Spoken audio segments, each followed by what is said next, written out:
Chatham, and this is my handmade home in Birmingham, Alabama.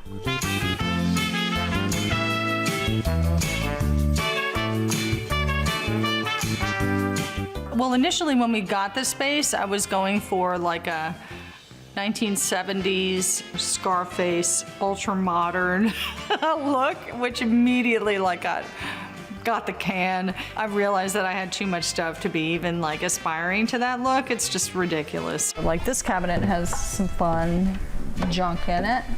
Practical, sensible brown dress with glasses for day-to-day wear. So in the past, I used to have a boutique called Charm, and it was one of several boutiques that I've owned. I would go to a ton of estate sales, ostensibly to be looking for the shop, but let's face it, like the really good stuff, I would say like, oh, this is great for Charm, and then I would, of course, bring it home and hoard it and add it to the collection of knick-knack, paddywhack that you see before you to this very day.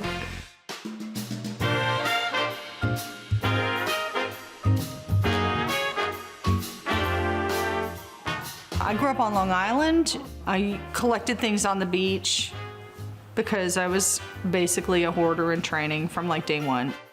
They were like treasures. I mean, they felt like mermaid's treasures or something. And I still, if I see a beautiful shell at an estate sale or in an antique mall or something like that, I'll get it. Oh, this guy here, Percy, no big deal. I don't know how Percy went out, but I know he went out a while ago, and I always kind of wanted to pet a fox. He feels really nice. There are so many things about the things that I pick that I respond to. If it's ridiculous, I love that. If it's ghoulish a little, love that. Just out and out dumb, I love that. If it's super unusual, if it's made with very labor-intensive processes, if it's kind of a lost art, anything glittery, anything sparkly, anything kind of talismanic, it just sends me. I mean, I just love it. Hi, I'm Jewel Pearson, and this is my handmade home in Charlotte, North Carolina. I designed my home from graph paper and have expanded since that time and just adore my tiny house. I knew I needed to have windows all around so that no matter where I put my house, that I'd have light coming in, you know. A good sunrise and a sunset just like make my entire life. I've got a full-size bathroom. It's got a washer-dryer combo unit in it, a bathtub. And the funny thing is I don't use it as much as I imagined that I would. Most of the time that I use it, it's Nina getting a bath and not me. But yes, one of the important things for me, and it's one of the things that I say for people interested in tiny houses, make it your own. Make it include things that make home for you. So I have a beautiful floating staircase, and at the bottom of the staircase, there's a landing, which can be used for seating. I don't have a lot of multi-function things in the house. The original flip-up desk that was in the corner in the nook, I've taken that out completely. A lot of tiny houses have storage where they'll put their clothes in the couch, and the couch lifts up and you get your clothes out. I didn't do a lot of multi-function. I wanted to think through so I wasn't moving stuff out of the way all the time and, you know, re-navigating the space, because I knew long-term that would get old for me. One overhead loft is my sleeping space, and then the other is kind of a plant nook chill space. And then coming through, pantry, storage, and then this is my kitchen, and I can cook, I just don't like to cook.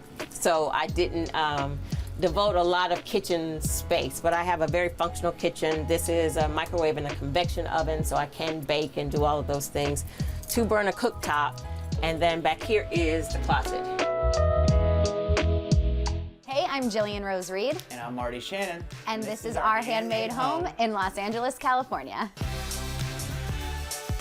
When we first moved in, the house was extremely old and unupdated, so it had carpet on the floors. It was like this gross blue carpet.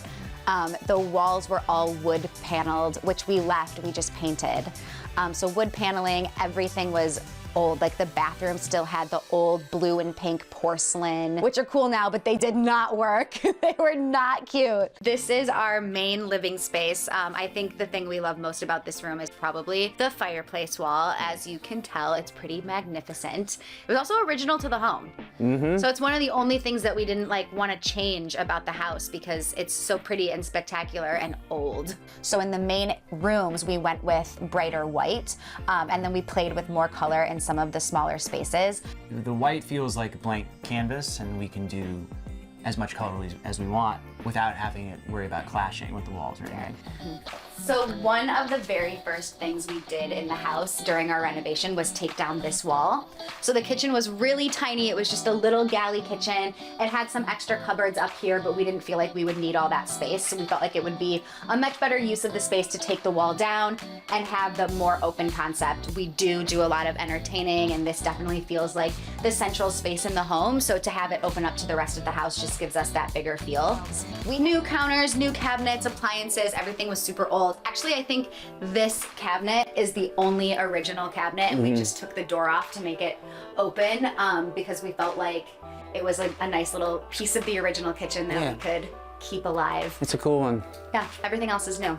This is my little safe space where I spend a lot of my time. This actually used to be our guest bedroom, but during COVID, I needed a place to work from home, so this ended up becoming my office, and I think it's one of the rooms that I love the most in the house because of all of the color. This is the first place that we experimented with wallpaper and like a funky color couch. And I think that this office gives really good vibes. I'm an acting teacher and an acting coach, so I teach 6 classes a week, which currently are all held on Zoom, and then I see private coaching students, which happens mostly on Zoom, but sometimes here in the office as well. So this is kind of my little client place where they get to relax and, you know, find their creative mind here in this fun little room. So this chair we actually found from a vintage furniture dealer here in LA. It's actually missing one of these little knobs because we took this chair to the high desert where we got married last October, and our wedding got blown away in a 70-mile-per-hour windstorm. So some of the things that went to the desert came back a little different than when they were taken there.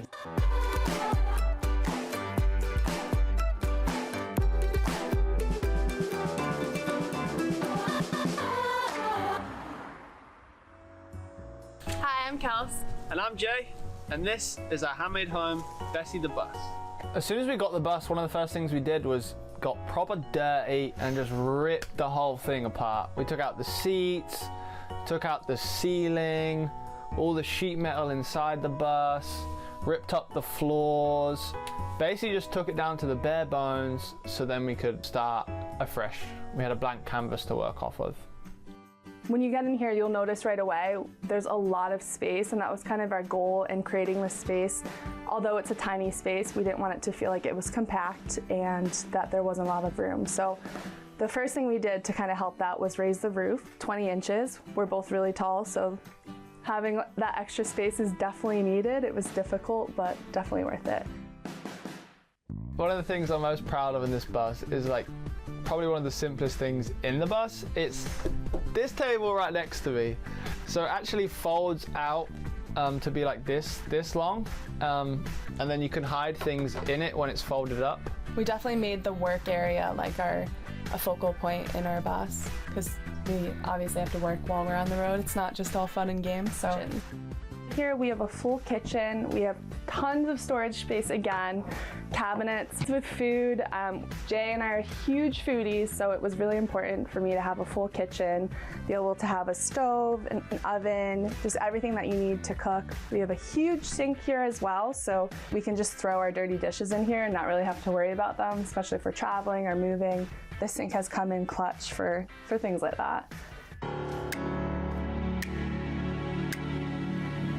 One thing I did not want to compromise on was the shower. So we kind of went back and forth on this, but I just wanted to have a full-size shower, not have to worry about having to go to gyms or not shower for a few weeks.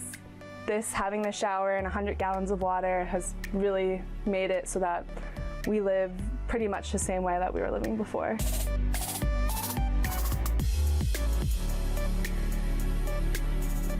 Over here is our bed. It's a queen-size bed.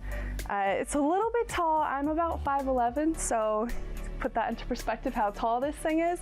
But it's nice because on the other side, which Jay will show you, we do have a lot of storage underneath our bed, which is the whole reason and purpose for making it so tall.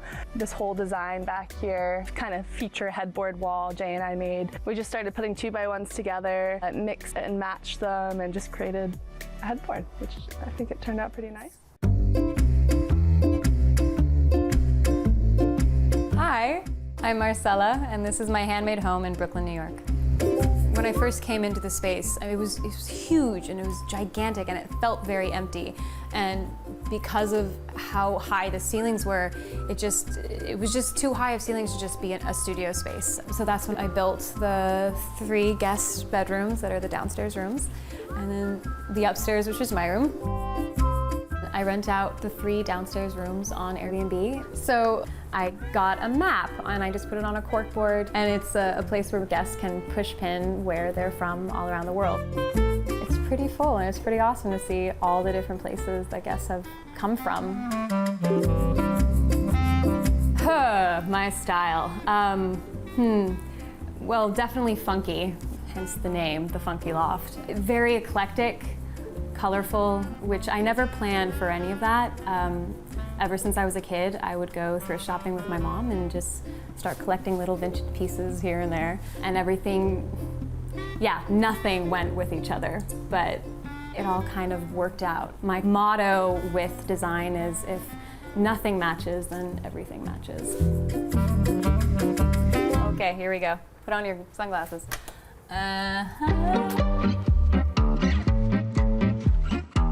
Bathroom. Oh, the bathroom. It is very bright. It is very loud. So let's check out one of the guest rooms. It's called a room with a view. I call it that because there's a window in the room that looks out into the living room. That was a reclaimed window that someone was selling. They were selling a whole bunch of old windows, so I snatched that up and then we built the wall around it. I found this local muralist on Instagram and I asked her to come over and I was like, can you just do something with this wall? I'm kind of at a loss for the room and I love your work. Just do whatever. Just go have fun. And she did this. I kind of took the color scheme from that for the rest of the room. I was bored one day and I had a bunch of old books and I wanted to do an entire wall of this, which I kind of love it. And I like that it's not fully on, so it kind of has some texture.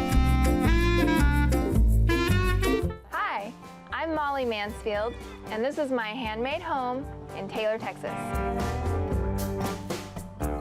I am an artist. I work with oil paints, making landscape and botanical paintings.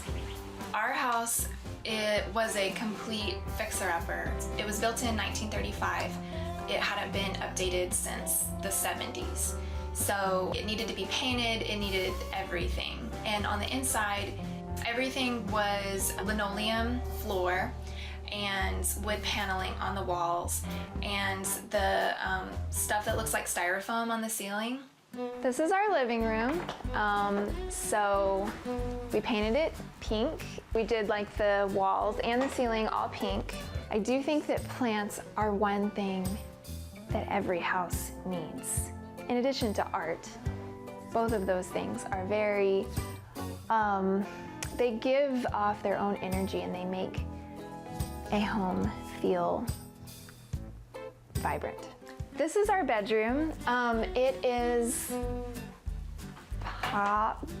probably my favorite room in the house. I love the light in this room. Every room in the house has a lot of windows, but this room has the prettiest light, and I think it's just the south-facing windows that it gets. So we painted, just like did a straight line right there, so that part of this wall is white, just so that I can hang my artwork here and be able to photograph it with good light, without any like tinted light from colors of walls. This is my studio. It is a renovated school bus. We put a closet in right here where the driver's seat was. We put wood flooring in here, which I love. the warmth and feel of that. This is a desk that my husband improvised. He just took this, this is all like one piece of wood. It's the piece of wood, it's made out of like small slats of wood that are laminated together. On this side is just a piece of wood on top of some cinder blocks, and I've actually been utilizing the cinder blocks for storage.